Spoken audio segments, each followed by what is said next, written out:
Welcome to the second year chemistry labs for CHEM2404, Forensic and Environmental Chemistry. My name is Liz New and I'm the second year lab director. If you have completed CHEM2401 this semester, you must still watch this video as it contains important information specific to this lab course. The second year chemistry labs are on level 5 of the chemistry building, at the same end of the corridor as the first year labs. This introductory video will tell you a bit about how these labs will run. You must watch this video and answer the short introductory quiz below the video before you can access other important parts of the Blackboard site. You can take the quiz multiple times, but you must score 5 out of 5 before you can go on. As part of this lab course, you must attend 5 lab sessions, 1 a week in weeks 9 to 13. Labs run from 1 p.m. to 5 p.m., not 2 p.m. like you were used to in first year.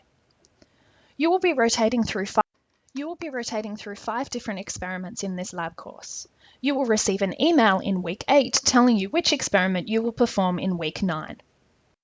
The lab classes are at capacity, so we cannot allow students to swap between days.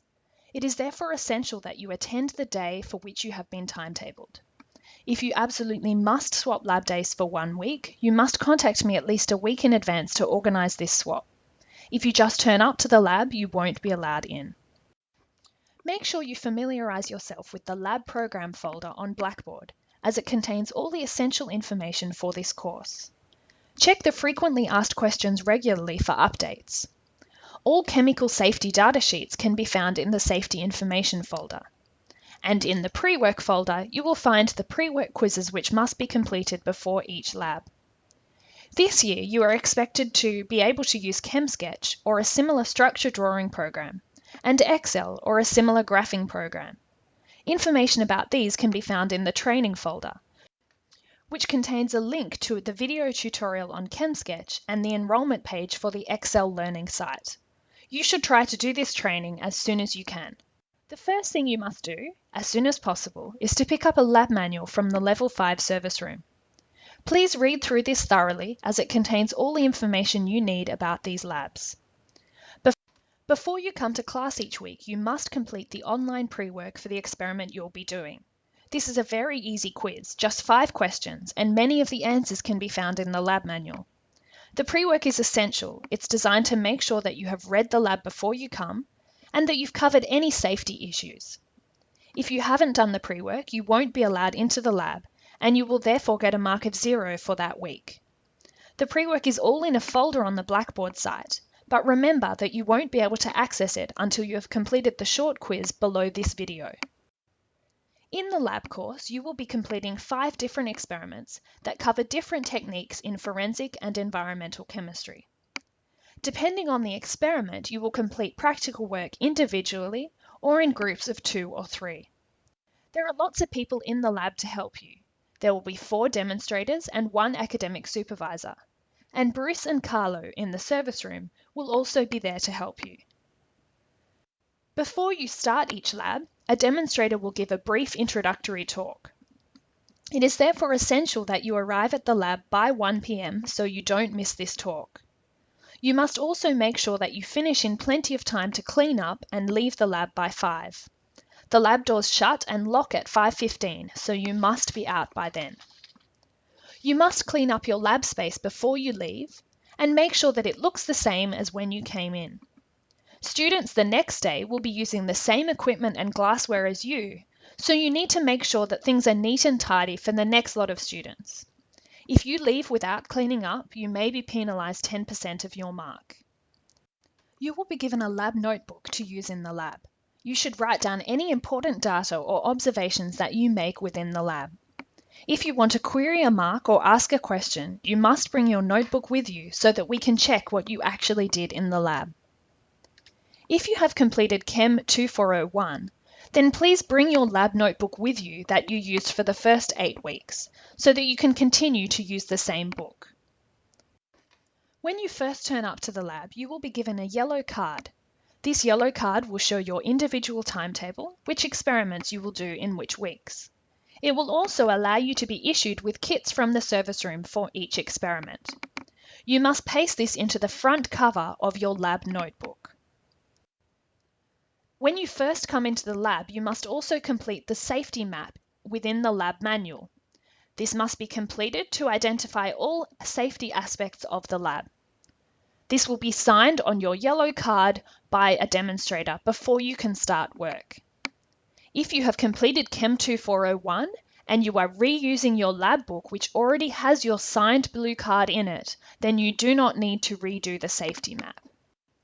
All experiments will be assessed through a written report. There is information in the lab manual and on Blackboard on how to format your report.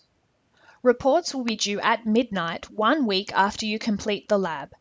So if you completed the lab on a Tuesday, your report will be due the next Tuesday at midnight. Reports must be submitted through Turnitin on Blackboard. We cannot accept hard copy reports. You will find the Turnitin drop boxes on Blackboard, but you will not be able to see the report submission folder until you have read and reviewed the academic policy on plagiarism.